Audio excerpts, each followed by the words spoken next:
How much time and water does it take to clean an IBC?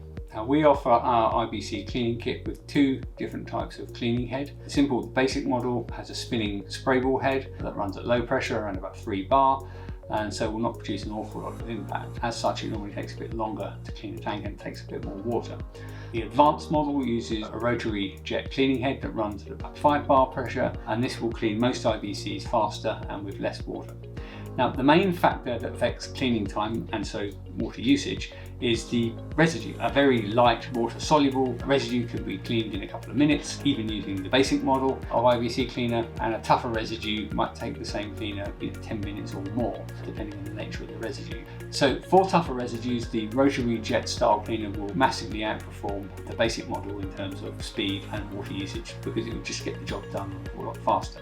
So for say a moderately tough residue, the basic model might take about 10 minutes to fully clean the IBC with a flow rate of about 58 litres a minute, meaning it will take about 580 litres to fully clean the tank.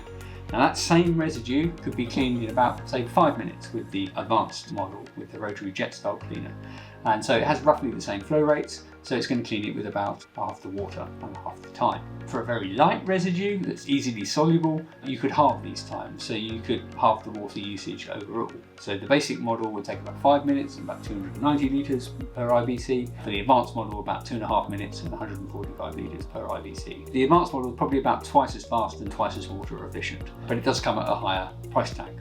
Now note, for very light residues, the simple spray ball machine might actually be the most efficient though. The rotary style jet cleaners must operate for a certain amount of time to complete a full cleaning cycle. So if they run for anything less than about 2 minutes, then parts of the IBC might be missed, so the cleaning jets won't have been brought to bear on each part of the IBC. And this means they're going to use a minimum of 116 litres a minute, 2 minutes at 58 litres a minute to clean any given tank. The rotary spray ball has no such limitations and will give a complete coverage more or less instantly, so there's no minimum run time for it. So if a spinner can actually clean the IBC in under 2 minutes, if the residue's light enough for it to do that, then it actually does become the most water efficient option. This will normally, however, only be the case with very light, easy to clean residues.